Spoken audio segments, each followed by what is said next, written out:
Merhaba, kanalıma hoş geldiniz.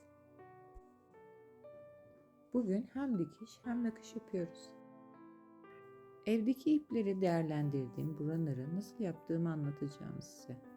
Bana destek olmak için kanalıma abone olabilir, yeni videolarımdan haberdar olmak için bildirimleri açabilirsin.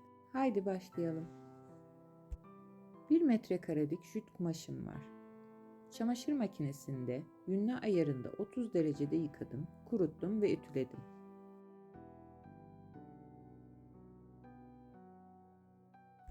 Şimdi bu gösterdiğim kenarı keserek düzeltiyorum.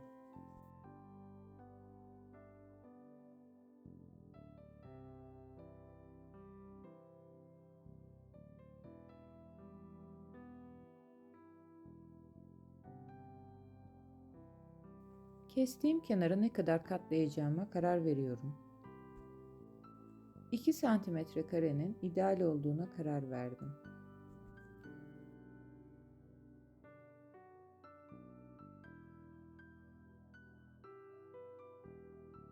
Şimdi de eninin kaç santimetre olması gerektiğine karar veriyorum. Örtünün bitmiş halinin 40 santimetreye 100 santimetre olması gerektiğine karar verdim. Boy kısmından kenar katlama yapmayacağım. Doğal haliyle bırakacağım. En uzunluğunu katlama payları dahil olarak 48 santimetre olarak ayarlıyorum.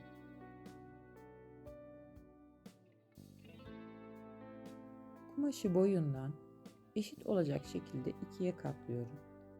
Bu işlem kesmemi kolaylaştıracak. Ve kesiyorum.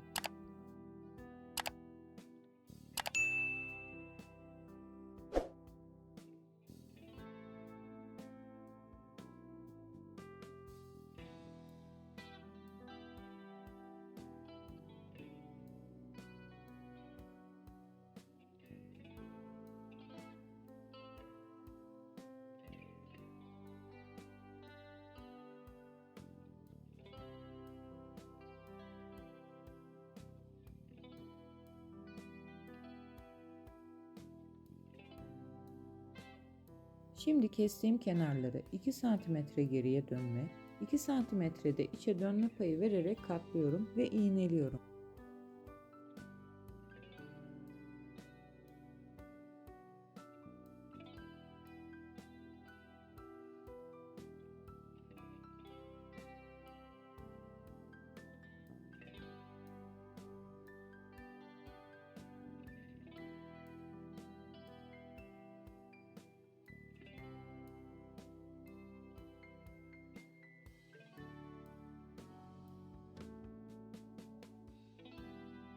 Mezurayla son bir kontrol.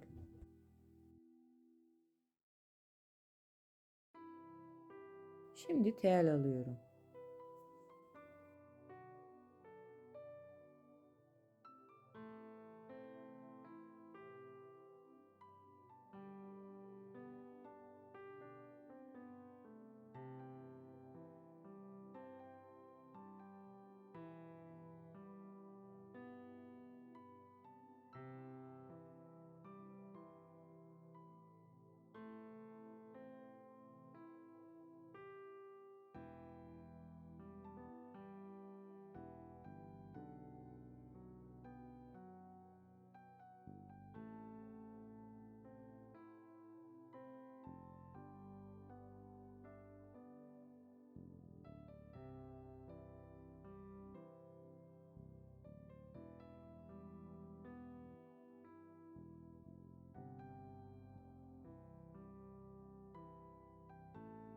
Teli bitirdim. Kumaşımın rengine yakın bir ip seçtim. Makinemin ayarları. Tellediğim kenarları 18 milimetreden makinede düz dikişte dikeceğim. Siz el nakışı ya da el dikişi çeşitleriyle de kenarları bastırabilirsiniz. Kumaşımın boyutlarını ayarlayıp kenarlarını temizledim.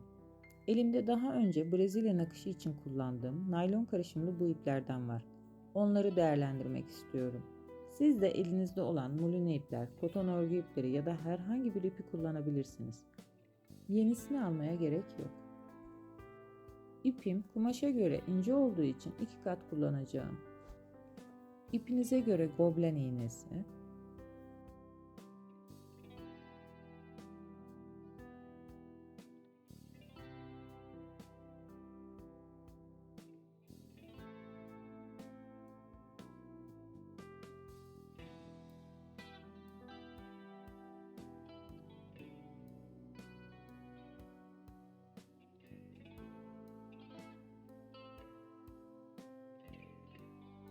bu iğnenin özelliği büyük delikli ve küt uçlu olması.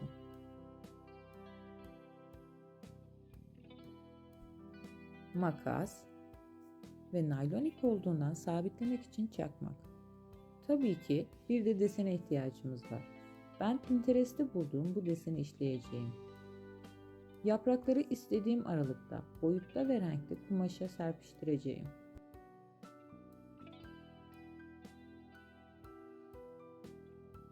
İpimi 2 katlı olarak iğneye geçiriyorum ve bir düğüm atıp iki ucunu birleştiriyorum.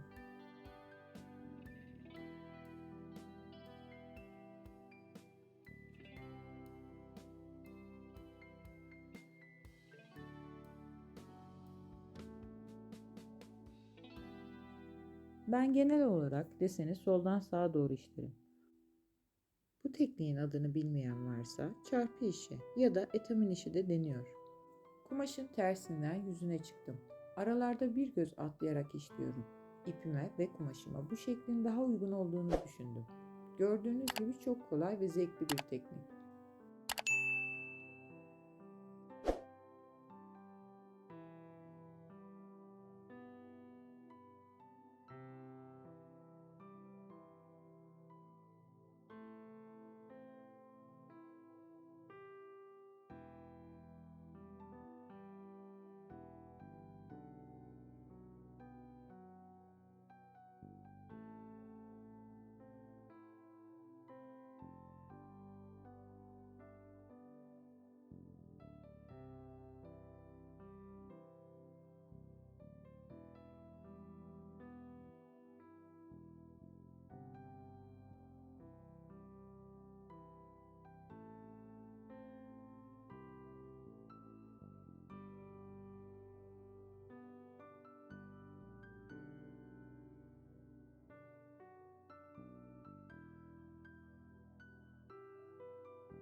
İpim bitince kumaşın tersine geçiyorum.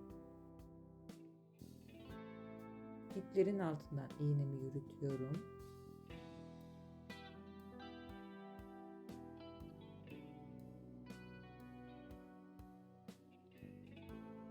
Kısa bir şekilde kesiyorum ve yakıyorum. Bu şekilde devam ediyorum. Artık örtüm bitti. Alttaki siyah fon örtünün detaylı dikim videosuna sağ üst köşeye tıklayarak ulaşabilirsiniz. Bir dahaki videoda görüşmek üzere. Hoşça kalın.